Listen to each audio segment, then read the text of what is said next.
आइए सबसे पहले नजर डालते हैं आज की हेडलाइंस पर। आईईडी ब्लास्ट में बीजापुर का एक जवान शहीद, पुलिस परिवार ने दी श्रद्धांजलि, किया गया शव को यूपी गृहग्राम रवाना। बस्तर परिवहन संघ चुनाव में एकता पैनल की जीत, पदाधिकारियों में खुशी की लहर। स्वर्गीय मंगलराम उसेंडी स्मृति में आयोजित राज्य स्तरीय नॉकआउट फुटबॉल प्रतियोगिता नागेश 11 फुटबॉल क्लब कोरबा की टीम ने बाजी मार चैंपियन बनी। 8 लाख का इनामी नक्सली ने किया आत्मसमर्पण, कई वारदातों को दे चुका है अंजाम। खाद्य पदार्थों का अधिकारियों ने किया निरीक्षण, गुणवत्ता की जांच के लिए सैंपल्स भेजे गए प्रयोगशाला Raipur. This program is brought to you by VD Pharmaceuticals, Journey towards Health।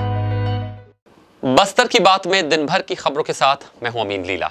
आइए बढ़ते हैं खबरों की ओर। बीजापुर जिले के थाना मिरतुर में रविवार की सुबह नक्सलियों ने आईईडी ब्लास्ट कर सीएएफ के एक जवान को निशाना बना दिया। इस घटना के बाद जवानों के द्वारा भी इलाके में सर्चिंग अभियान तेज कर दिया गया है। वहीं रविवार की देर रात शहीद जवान का शव एम्बॉम्बिंग के लिए मेकॉज लाया गया, जहां एम्बॉम्बिंग के बाद शव को वापस बीजापुर ले जाया गया है, जहां सोमवार को शहीद जवान को श्रद्धांजलि देने के बाद गृहग्राम के लिए रवाना कर दिया गया। बताया जा रहा है कि नक्सलियों द्वारा लगाए गए प्रेशर आईईडी की चपेट में आने से रविवार को सीएएफ के प्रधान आरक्षक शहीद हो गए। यह घटना मिरतुर थाना क्षेत्र के बेचापाल पदमपारा के उस समय घटित हुई जब जवानों की एक टीम सर्चिंग के लिए निकली हुई थी। इस घटना में जवान मौके पर ही शहीद हो गए। पुलिस ने बताया कि रविवार को मिरतुर थाना क्षेत्र के छत्तीसगढ़ सशस्त्र बल कैंप बेचापाल से सुरक्षा पार्टी गांडोकलपारा से कुतुलपारा की ओर एरिया डोमिनेशन पर निकली थी। इसी बीच बेचापाल पदमपारा के पास नक्सलियों के द्वारा लगाए गए प्रेशर आईईडी के ब्लास्ट होने से बेचापाल कैंप में पदस्थ प्रधान आरक्षक राम आशीष यादव पिता श्यामराज यादव ग्राम पोस्ट असनवार थाना गढ़वार जिला बलिया उत्तर प्रदेश शहीद हो गए। घटना के बाद जवान के शव को एम्बुलेंस के माध्यम से जगदलपुर के मेडिकल कॉलेज लाया गया, जहां देर रात एम्बॉम्बिंग के बाद शव को वापस उसी एम्बुलेंस के माध्यम से वापस बीजापुर भेज दिया गया। सोमवार को शहीद जवान को श्रद्धांजलि देने के बाद गृहग्राम उत्तर प्रदेश भेज दिया गया। बस्तर संभाग के जिला सुकमा में बस्तर आईजी सुंदरराज पी के पर्यवेक्षण में और छत्तीसगढ़ शासन की छत्तीसगढ़ नक्सलवाद उन्मूलन नीति के तहत एवं सुकमा पुलिस द्वारा चलाए जा रहे पूना नरकोम अभियान से प्रभावित होकर नक्सलियों के अमानवीय और आधारहीन विचारधारा और उनके शोषण, अत्याचार और बाहरी नक्सलियों द्वारा किए जाने वाले भेदभाव, स्थानीय आदिवासियों के साथ होने वाली निर्मम हिंसा और भयावह आंतरिक वातावरण से त्रस्त होकर प्रतिबंधित नक्सली संगठन में सक्रिय नक्सल नागेश उर्फ पेदकम ने पुलिस अधीक्षक कार्यालय सुकमा में किरण चौहान पुलिस अधीक्षक के समक्ष बिना हथियार के आत्मसमर्पण कर दिया है। समर्पित नक्सली कई घटनाओं में शामिल रहा है, जिसमें 120 जवान शहीद हुए हैं। छत्तीसगढ़ सरकार ने इसके ऊपर 8 लाख का इनाम घोषित कर रखा था। आत्मसमर्पित नक्सली को राज्य शासन की छत्तीसगढ़ नक्सलवाद उन्मूलन नीति तहत सहायता राशि और अन्य सुविधाएं प्रदान की जाएगी।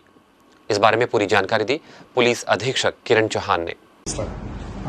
छत्तीसगढ़ शासन की जो नक्सल निर्मूलन नीति है उसके अनुसार सुकमा पुलिस का जो पुनर्नवकम अभियान है उसके अनुसार जो बटालियन नंबर 1 है पीएलजे नंबर 1 उसका कंपनी नंबर 2 का जो कमांडर है नागेश उसने आज सरेंडर किया है। नागेश निवासी नागलगुड़ा का है। उसके अलावा इसका उम्र है 38 ईयर्स है। उसके अलावा नागेश 2003 से 4 तक पालाचलमा एलओएस सदस्य था। 2015 में ये पीएलजे का कंपनी नंबर 2 का कमांडर बना। नक्सलियों की जो खोखली विचारधारा है उससे परेशान होकर नागेश ने सरेंडर किया है। नागेश बटालियन छोड़ के आया है। शासन की जो विकास की नीति है, लोगों में शासन के प्रति जो विश्वास बढ़ा है, अंदरूनी क्षेत्र में जो पुलिस कैंप खोले गए हैं उस क्षेत्र का जो विकास हो रहा है उससे प्रभावित होकर नागेश ने आज सरेंडर किया है। इस अवसर पर मैं सभी नक्सलियों से ये अपील करना चाहूंगा कि जल्दी से जल्दी सरेंडर करके जो एक अच्छा जीवन यापित करें। नागेश को नक्सल नीति के तहत जो भी सरेंडर के जो लाभ है वो दिए जा रहे हैं। बस्तर परिवहन संघ के नए अध्यक्ष एकता पैनल के अमरजीत सिंह रियार और सचिव कन्हैया झा देर रात तक चली मतों की गिनती एकता पैनल के सभी प्रत्याशियों ने एक तरफा जीत दर्ज की। बस्तर परिवहन संघ के चुनावों के लिए मतदान के बाद मतों की गणना देर रात तक जारी रही। देर रात आए नतीजों में एकता पैनल के सभी प्रत्याशियों ने एक तरफा जीत हासिल कर ली। बीपीएस के नए अध्यक्ष अमरजीत सिंह रियार और सचिव कन्हैया झा चुने गए हैं। इसके अलावा बाकी उपाध्यक्ष और सह सचिव के पदों पर भी एकता पैनल के ही प्रत्याशियों ने जीत दर्ज की। चुनावों के बाद मतगणना की शुरुआत शाम से हो गई थी। पहले ही राउंड की गिनती से एकता पैनल के सदस्यों ने बढ़त बनाई हुई थी। बीपीएस में कुल 2118 मतदाता हैं, जिसमें से 1444 सदस्यों ने वोटिंग की। इन 1444 वोटरों में से आधे वोटरों ने एकता पैनल को ही वोट दिया और पैनल के सभी प्रत्याशियों को जीत दिलवा दी। अध्यक्ष पद के लिए अमर रियार ने अपने निकटतम प्रतिद्वंदी प्रदीप पाठक को करीब 382 वोटों से हरा दिया। इसी तरह सचिव पद के लिए एकता पैनल के कन्हैया झा ने रिकॉर्ड 653 मतों से निकटतम प्रतिद्वंदी को हरा दिया। बीपीएस के इतिहास में 600 से ज्यादा वोटों से अब तक किसी भी सचिव पद के प्रत्याशी ने जीत दर्ज नहीं की थी। इसी तरह उपाध्यक्ष के पद पर एकता पैनल के संजय विश्वकर्मा, आनंद सिंह चौहान ने एक तरफा जीत हासिल की। कोषाध्यक्ष के पद पर भी एकता पैनल के ही अनिल सिंह, सह सचिव के पद पर एकता पैनल के ही भूपेंद्र सिंह और शेखर विश्वास ने जीत दर्ज की। बीपीएस के चुनावों में इस बार 3 पैनल मैदान में थे। ऐसा माना जा रहा था कि मुकाबला त्रिकोणीय होगा, लेकिन बीपीएस के सदस्यों ने एक तरफा एकता पैनल को ही वोट डाल दिए और मुकाबला त्रिकोणीय होने के बदले एक तरफा हो गया। चुनाव जीतने के बाद बीपीएस के नए सचिव कन्हैया झा ने कहा कि आने वाले समय में संघ के सदस्यों को ज्यादा से ज्यादा काम दिलवाया जाएगा। इस पर पूरा ध्यान केंद्रित होगा। उन्होंने यह भी कहा कि बिना विवाद सदस्यों के ज्यादा से ज्यादा फायदे कैसे दिलवाए जा सके, इस पर भी काम होगा।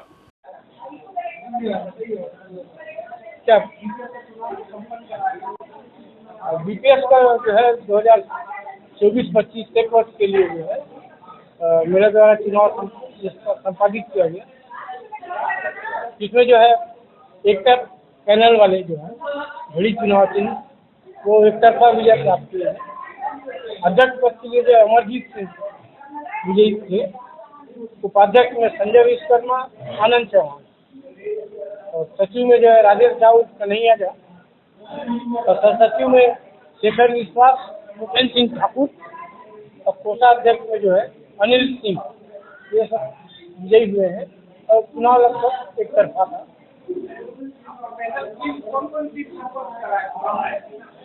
हमारी अध्यक्षताओं की पूरी टीम थी,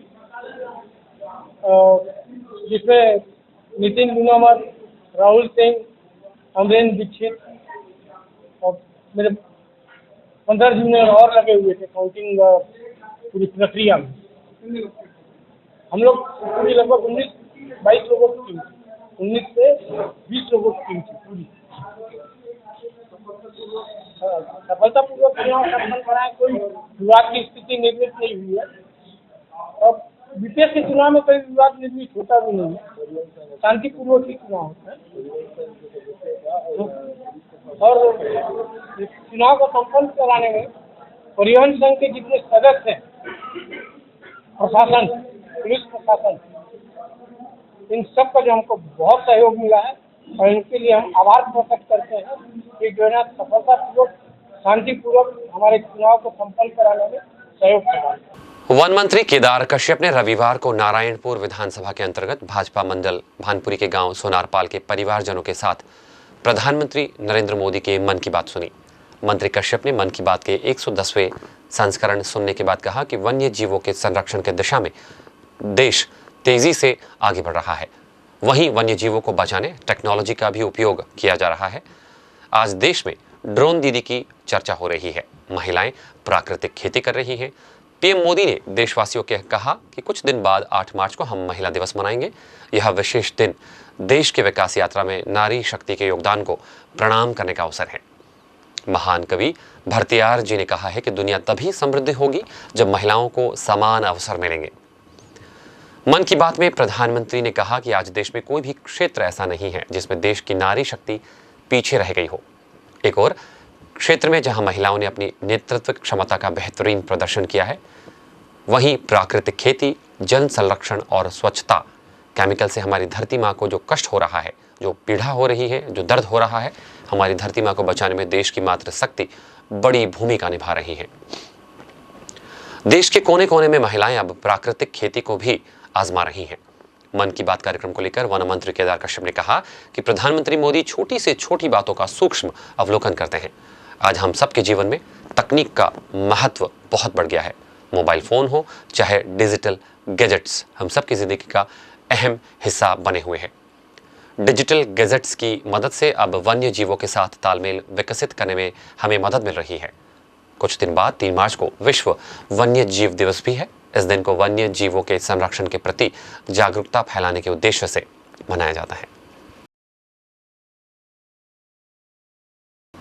जिले में मेहतारी वंदन योजना के तहत 1,94,000 से भी ज्यादा आवेदन पत्र जमा हुए हैं। प्राप्त आवेदन पत्रों के परीक्षण के बाद अंतिम सूची का प्रकाशन संबंधित ग्राम पंचायतों और आंगनबाड़ी केंद्रों में किया गया है। इन ग्राम पंचायतों और आंगनबाड़ी केंद्रों में ये सूची देखी जा सकती है। साथ ही अब तक 23 फरवरी से 25 फरवरी तक दावा आपत्ति प्राप्त की जा रही है। जिला कार्यक्रम अधिकारी महिला एवं बाल विकास विभाग जगदलपुर अरुण पांडे ने इस बारे में बताया कि हितग्राहियों को सूची में नाम देखने की सुविधा के लिए विभाग द्वारा लिंक जारी कर दिए गए हैं, जिसमें हितग्राही अपना आधार नंबर डालकर अपने आवेदन पत्र की स्थिति स्वयं घर बैठे ही देख सकते हैं। शहीद महेंद्र कर्मा विश्वविद्यालय जगदलपुर बस्तर का चतुर्थ दीक्षांत समारोह माननीय राज्यपाल एवं कुलाधिपति महोदय की अध्यक्षता में 5 मार्च 2024 को सुबह 11:30 बजे से आयोजित होने जा रहा है। इस मौके पर शैक्षणिक सत्र 2021-22 एवं 2022-23 में विश्वविद्यालय द्वारा आयोजित विभिन्न पाठ्यक्रमों की परीक्षा की प्रावीण्य सूची में से प्रथम स्थान प्राप्त करने वाले छात्र छात्राओं को उपाधि, स्वर्ण पदक और मेरिट प्रमाण पत्र के अलावा पीएचडी उपाधि प्रदान की जाएगी। उपाधि, स्वर्ण पदक, मेरिट प्रमाण पत्र और पीएचडी उपाधि प्राप्त करने वाले छात्र छात्राएं सूची का अवलोकन विश्वविद्यालय की वेबसाइट www.smkvbastar.ac.in पर जाकर कर सकते हैं। छात्र छात्राएं दीक्षांत समारोह के दिन 5 मार्च को सुबह 11 बजे से 2 घंटे पूर्व सुबह 9 बजे अनुज्ञा पत्र, परिचय पत्र एवं निश्चित पोशाक में उपस्थित होंगे। दीक्षांत समारोह प्रारंभ होने के पश्चात दीक्षांत प्रांगण में प्रवेश की अनुमति नहीं दी जाएगी। शहर के विभिन्न खाद्य प्रतिष्ठानों का औचक निरीक्षण खाद्य अधिकारियों द्वारा किया गया। शहर की मिठाई दुकानों से बेसन के लड्डू, केसर कतली, खोवा, किराना दुकानों से तेल का तेल आदि की जांच के लिए नमूने संग्रहण कर खाद्य परीक्षण के लिए रायपुर प्रयोगशाला भेज दिए गए हैं। इसके अलावा सभी छात्रावासों के किचन, स्टोर रूम और आदि का भी निरीक्षण किया गया। अस्वच्छता को लेकर स्कूल से संबंधित स्टाफ को स्वच्छ रखने के निर्देश दिए गए। इसके अलावा सिरासर के पास लगाए जाने वाले चौपाटी के गुपचुप, चाट ठेलों, मोमोज ठेलों, फल दुकानों का भी साथ साथ निरीक्षण किया गया। भारतीय जनता पार्टी जिला कार्यालय में सोमवार को आयोजित श्रद्धांजलि सभा में भाजपा जिलाध्यक्ष रूप सिंह मंडावी की दिवंगत माता कनकलता मंडावी और भाजपा पिछड़ा वर्ग के पूर्व जिलाध्यक्ष महेश यदू को भावभीनी श्रद्धांजलि अर्पित की गई। कार्यकर्ताओं ने उनके छायाचित्र पर श्रद्धा सुमन अर्पित कर 2 मिनट का मौन धारण कर दिवंगत आत्मा की शांति के लिए प्रार्थना भी की। देश के मशहूर गजल गायक पंकज उधास का 72 वर्ष की उम्र में निधन हो गया। वे लंबे समय से कैंसर जैसी गंभीर बीमारी से पीड़ित थे। पंकज उधास ने अपनी मधुर आवाज से कई पीढ़ियों को मंत्रमुग्ध किया है। पंकज उधास गजल गायकी की दुनिया में एक बड़ा नाम थे। उन्होंने चिट्ठी आई है गजल से बेहद शोहरत कमाई थी। यह गजल 1986 में रिलीज हुई थी। फिल्म नाम में ये गजल थी। पंकज उधास ने कई गजलों को अपनी आवाज दी, जिसमें से ये दिल लगी, फिर तेरी कहानी याद आई, चले तो कट ही जाएगा और तेरे बिन शामिल है। इसके अलावा ना कजरे की धार, चांदी जैसा रंग है तेरा पंकज के यादगार गानों में से कुछ गाने हैं। पंकज उधास ने गायकी के क्षेत्र में अपना लोहा मनवाया। बेहतरीन आवाज के लिए उन्हें कई देशी और स्वदेशी अवार्ड से भी सम्मानित किया गया। इनमें से सबसे अहम पद्मश्री पुरस्कार है। उनके निधन से पूरे संगीत जगत में शोक व्याप्त है। भारतीय टैक्स 2024 में सहभागिता हेतु टीम रविवार 25 फरवरी को पी शिवकुमार, सदस्य सचिव केंद्रीय रेशम बोर्ड के नेतृत्व में डॉक्टर NB चौधरी, निदेशक केंद्रीय तसर अनुसंधान एवं प्रशिक्षण संस्था रांची के साथ एक टीम नई दिल्ली में आयोजित भारत टैक्स 2024 के 4 दिवसीय वृहद कार्यक्रम में सहभागिता हेतु रवाना हुई है। इस कार्यक्रम का उद्घाटन माननीय प्रधानमंत्री महोदय द्वारा दिनांक 26 फरवरी 2024 को किया जाएगा। केंद्र तसर अनुसंधान और प्रशिक्षण संस्थान नगड़ी रांची से लगभग 40 कर्मचारी इस कार्यक्रम में दिनांक 26 फरवरी 2024 से 29 फरवरी 2024 तक इस मेगा इवेंट में सहयोग प्रदान करेंगे। इस कार्यक्रम में संस्थान द्वारा वैज्ञानिक उत्पादों की प्रदर्शनी भी लगाई जाएगी। केंद्रीय रेशम बोर्ड को 75 वर्ष पूर्ण होने पर व्यापक तौर पर इस कार्यक्रम में सहभागिता की जा रही है। इस अवसर पर पी शिवकुमार, सदस्य सचिव केंद्रीय रेशम बोर्ड, ने कहा कि इस कार्यक्रम से रेशम उद्योग को और अधिक गति मिलेगी। साथ ही कहा कि हम सभी का लक्ष्य होना चाहिए कि हर हाल में रेशम कृषकों की सामाजिक आर्थिक स्थिति में सुधार हो। साथ ही कहा कि हमें पूर्ण विश्वास है कि शीघ्र ही हम रेशम उत्पादन में विश्व में प्रथम स्थान पर होंगे। रेशम के उत्पादों के उपयोग पर अनुसंधान की गति को भी वे बढ़ाएंगे ताकि रेशम उद्योग से जुड़े लाभार्थियों की अतिरिक्त आय सुनिश्चित हो सके। जगदलपुर शहर सीमा से लगे आड़ावाल ग्राम के जनपद कार्यालय मुख्य द्वार पर अज्ञात व्यक्ति की लाश मिलने से उस क्षेत्र में सनसनी फैल गई। प्राप्त जानकारी के अनुसार अज्ञात व्यक्ति, जिसकी उम्र लगभग 30 से 35 वर्ष के बीच है, पिछले 2 दिनों से इस क्षेत्र में देखा जा रहा था। आज अचानक उसकी लाश जनपद कार्यालय के मुख्य गेट के किनारे पड़ी हुई थी। बौद्धघाट पुलिस मौके पर पहुंचकर पंचनामा कर चुकी है। लोगों का कहना है कि उसकी हत्या कर दी गई है। अब पोस्टमार्टम के पश्चात ही मृत्यु किस वजह से हुई है पता चल पाएगा। हम आपको बता दें, जिस जगह लाश पड़ी हुई मिली है वहां CCTV लगे हुए हैं। CCTV जांच से यह सुनिश्चित हो पाएगा कि हत्या है या सामान्य मौत। अब पुलिस जांच में जुट गई है।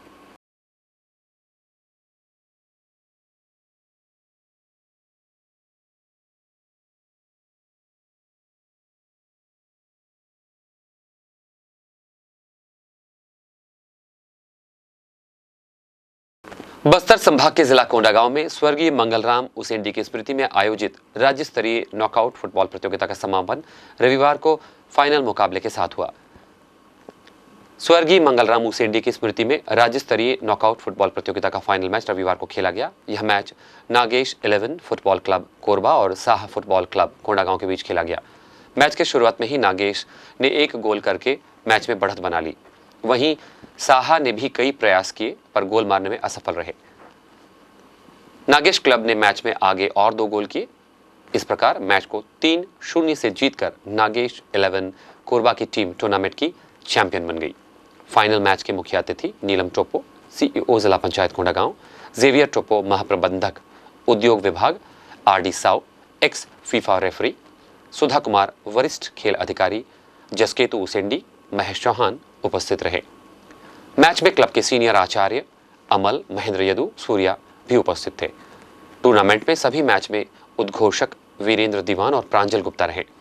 फाइनल मैच के सेंटर रेफरी उमाशंकर दीपक, असिस्टेंट रेफरी पहला नितेश एका और असिस्टेंट रेफरी दूसरा प्रशांत उइके थे।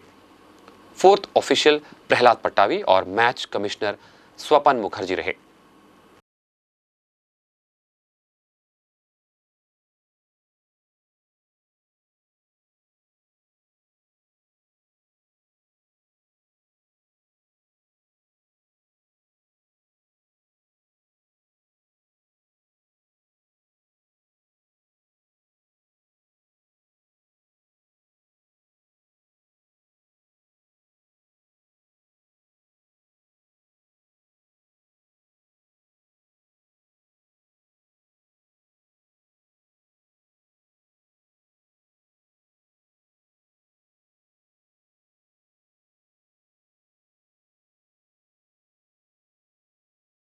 आइए चलते चलते एक बार फिर से नजर डाल लेते हैं आज की हेडलाइंस पर।